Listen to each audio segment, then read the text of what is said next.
Hello friends, दोस्तों आज हम लोग एयर कंडीशनर के कंप्रेसर के बारे में बात करने वाले हैं।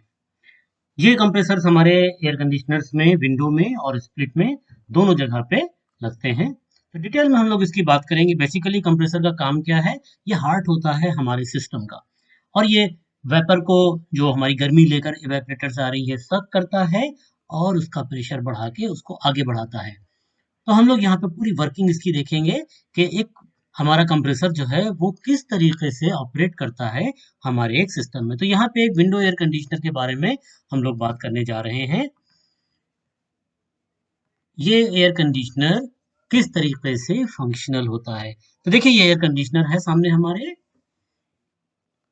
और ये पार्ट्स एंड पीसेस में एयर कंडीशनर है। ये फ्रंट इसका पैनल है, इवेपरेटर है, ब्लोअर है, यहाँ पे कंप्रेसर आपको दिख रहा है, कैपिलरी है, फैन मोटर है, एक्यूमुलेटर है।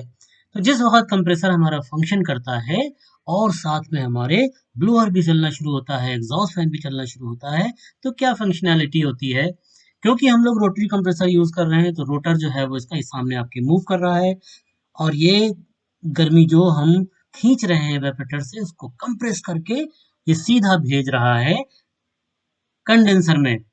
और कंडेंसर में जाने के बाद इसमें हवा के प्रेशर से इसकी गर्मी को बाहर निकाला जा रहा है, और ये गर्मी जो है जब बाहर निकल रही है तो ये वेपर से कन्वर्ट हो रहा है लिक्विड में। ये लिक्विड हमारा ड्रायर से क्लीन होता हुआ, स्ट्रेनर से होता हुआ, ये कैपिलरी से कंट्रोल होता हुआ एवेपरेटर में एंटर होता है, और वहां पे एक्सपैंड होने की वजह से, ज्यादा जगह होने की वजह से, प्रेशर ड्रॉप होने की वजह से उबलने लगता है, और गर्मी खींचकर, बॉयल होकर गर्मी खींचकर सक्शन लाइन से ये वापस कंप्रेसर को आ जाता है। तो दोस्तों, कंटिन्यूअस ये साइकिल चलता रहता है। ये हिस्सा हमको ठंडक देता है और ये हिस्सा गर्मी को बाहर करता है, जिसको हम लोग। तो कंप्रेसर नॉर्मली दो तरह के इस्तेमाल हो रहे हैं, फिक्स स्पीड और वेरिएबल स्पीड। फिक्स स्पीड में कंप्रेसर एक सर्टेन स्पीड से ही चलता है, कोई वेरिएशन नहीं आता है। कट इन होता है, कट आउट होता है, जब भी स्टार्ट होता है लोड ज़्यादा लेता है, चलता रहता है, चलता रहता है, और काफ़ी समय तक बिजली का ज़्यादा उपयोग करता है। इसी की बनिस्बत वेरिएबल स्पीड जो है, ये इन्वर्टर कंप्रेसर के नाम से जाना जाता है। लोड के हिसाब से चलता है ये।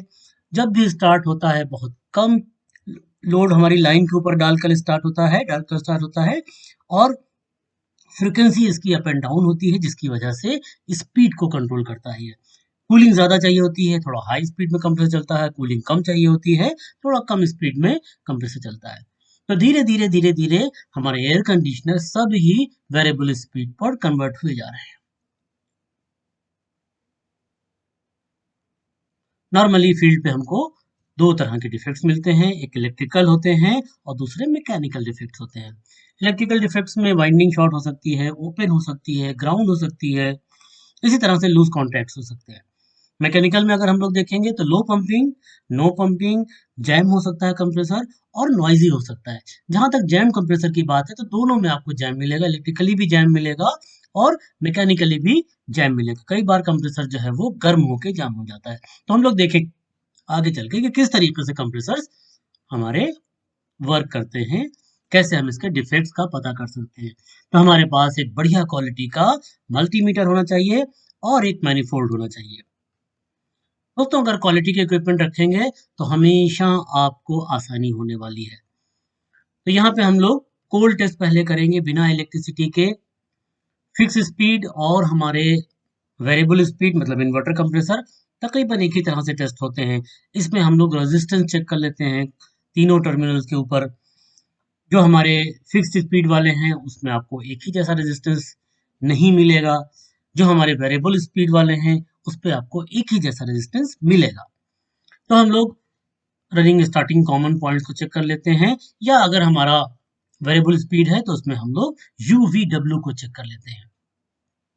दो टर्मिनल्स के बीच में यूवीडब्ल्यू में सेम रेजिस्टेंस मिलेगा, और हमारे फिक्स स्पीड वाले में रेजिस्टेंस का वेरिएशन होने वाला है।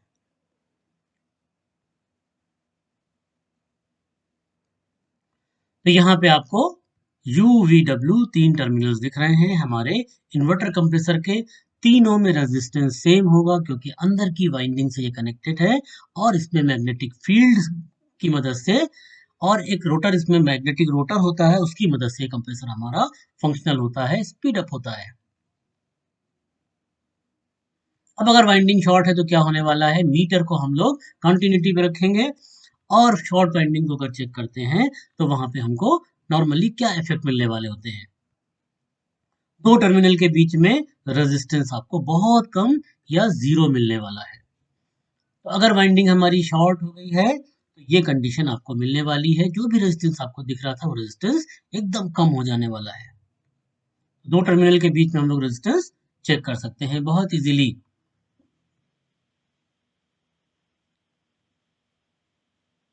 तो सही वाइंडिंग का रेजिस्टेंस और एक खराब वाइंडिंग के रेजिस्टेंस में बहुत फर्क होगा, रेजिस्टेंस एकदम से रिड्यूस हो जाने वाला है जब हमारी वाइंडिंग शॉर्ट होने वाली है। तो कहाँ 9.1 दिखा रहा था, कहाँ ये रिड्यूस होकर 5.8 हो गया। दैट मीन्स कि वाइंडिंग जो है वो इंटरनली शॉर्ट है।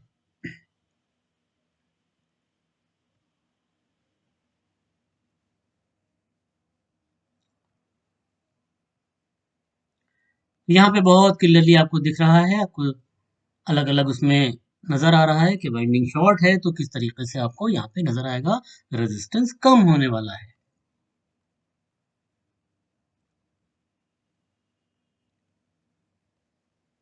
आपको आइडिया रहना ही चाहिए।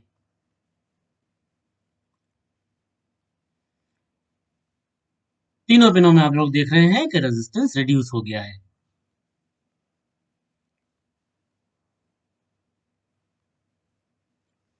तो किसी भी दो वाइंडिंग के बीच में अगर जीरो दिखा रहा है या शॉर्ट दिखा रहा है, दैट मीन्स कि रेजिस्टेंस हमारा कम होने की वजह से कंप्रेसर हमारा इंटरनली शॉर्ट हो गया है।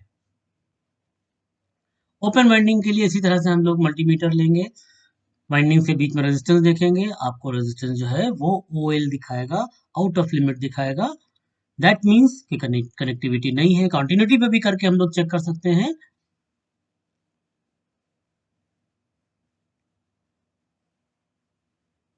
तो नॉर्मली आपको OL दिखाएगा या 1 कभी कभी दिखा सकता है, सेम दोनों में ही होगा, इन्वर्टर में भी और फिक्स स्पीड में भी। दैट मीन्स कि इंटरनली वाइंडिंग ओपन हो गई है। अगर कंप्रेसर ग्राउंड है तो सिंपली हम लोग कंटिन्यूटी पे करके कंप्रेसर की किसी भी पिन पे, और जहां मेटल हमको दिखाई दे, कलर ना हो, पेंट ना हो, बॉडी पे अगर हम कंप्रेसर की इसको रखेंगे तो यहाँ पे आपको कंटिन्यूटी दिखाएगा, बीप बजेगी जैसे आप दोनों वायर को आपस में टच करते हैं, तो यहाँ पे कंटिन्यूटी की बीप बजेगी। दैट मीन्स हमारा कंप्रेसर जो है वो ग्राउंड हो गया है। इसी तरह से लूज कांटेक्ट होगा तो टर्मिनल हमको जले हुए मिलेंगे। नॉर्मली कॉमन टर्मिनल जो है वो बहुत ज्यादा जल जाता है। तो कभी रस्ट आ जाता है या कोई उसका कांटेक्ट पॉइंट जल जाता है तो हम लोग क्या करते हैं, हम लोग उस कांटेक्ट पॉइंट को, जो हमारा फास्टनर होता है, चेंज करते हैं। कभी भी उसमें जुगाड़ करके काम नहीं करना चाहिए, हमेशा उसको क्लीन करके चेंज करिए उसे। इसी तरह से हम लोग मैकेनिकल टेस्टिंग भी कर सकते हैं, सक्शन बैक प्रेशर देख सकते हैं और हम एम्पियर चेक सकते हैं। तो इन दोनों में हमको पता लगता है कि मेरा कंप्रेसर सही चल रहा है या प्रॉब्लमेटिक है। इसके बाद हम लोग एक एक चीज चेक करेंगे, किस तरीके से लो पंपिंग होती है, और आगे बहुत सी चीजें चेक करेंगे दोस्तों।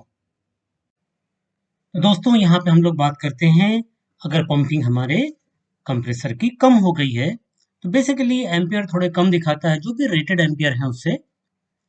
इसी तरीके से जब आप कूलिंग कॉइल और कंडेंसिंग कॉइल को चेक करेंगे तो उसमें टेम्परेचर डिफरेंस खत्म हो जाता है। जैसे ही पंपिंग डाउन होती है तो शुरुआती कॉइल का कंडेंसर में और एंड कॉइल का, दोनों का जब टेम्परेचर डिफरेंस है 4-5 डिग्री का रहता है नॉर्मली, वो एकदम नॉर्मल हो जाता है। ऊपर जितना गर्म होगा उतना ही बीच में, उतना ही लास्ट में। सेम चीज जो है वो कूलिंग कॉइल के साथ भी होती है, टेम्परेचर डिफरेंस खत्म हो जाता है, रिटर्न बहुत हल्की हो जाती है। और अगर हम डिस्चार्ज के ऊपर थोड़ा सा पानी लगाते हैं तो पानी की बूंद नीचे टपक जाती है, वहां से इवेपोरेट नहीं होती है। ये प्रूफ करता है कि हमारा कंप्रेसर जो है वो, उसकी पंपिंग डाउन हो गई है। बैक प्रेशर देखेंगे, जिसको हम लोग सक्शन प्रेशर कहते हैं, तो सक्शन प्रेशर हमेशा आपको बढ़ा हुआ मिलेगा। मान लीजिए 55 या 60 डिग्री, 60 PSI, 55 या 60 PSI बैक प्रेशर है। तो जब पंपिंग डाउन होगी तो ये बैक प्रेशर आपको नॉर्मल फिक्स्ड स्पीड कंप्रेसर में बढ़ा हुआ मिलेगा, 70, 75, 80, 85, 90, 100 हो सकता है। तो इससे पता लगता है कि कंप्रेसर की पंपिंग हमारे डाउन हो गई है। सिंपली टेस्ट करने के लिए हम लोग इसको चला के देखेंगे, स्टैंडिंग प्रेशर देखेंगे, उसके बाद हम लोग सक्शन प्रेशर देखेंगे और कंडीशंस देखेंगे इवेपोरेटर की और कंडीशन देखेंगे कंडेंसर की। टेम्परेचर डिफरेंस नहीं है ना इन में ना आउट में, दैट मीन्स के कंप्रेसर की पंपिंग डाउन है। बैक प्रेशर बढ़ा हुआ दिखा रहा है, दैट मीन्स के कंप्रेसर हमारा प्रॉपरली पंप नहीं कर रहा है। इसी तरह से अगर कंप्रेसर जैम होता है तो हमारा नॉर्मली कंप्रेसर जाम होके ट्रिप होने लगता है। और जैम का सबसे बड़ा जो आपको सामने दिखने वाली चीज है, आपको एम्पियर बढ़े हुए दिखेंगे और जो कंप्रेसर का एल होता है करीब करीब 5 गुना, रनिंग एम्पियर का 5 गुना। रनिंग एम्पियर अगर मान लीजिए 6 है तो एल उस कंप्रेसर का 30 32 35 के आसपास होगा। तो इस तरीके से अगर आपको एल दिखता है, लॉक रोटर एम्पियर दिखते हैं, दैट मीन्स कि कंप्रेसर हमारा जाम है। इफेक्ट्स क्या आएंगे, सारी कंडीशन जो हम आपको दोस्तों बता रहे हैं उसमें या तो लेस कूलिंग आएगा या नो कूलिंग आएगा।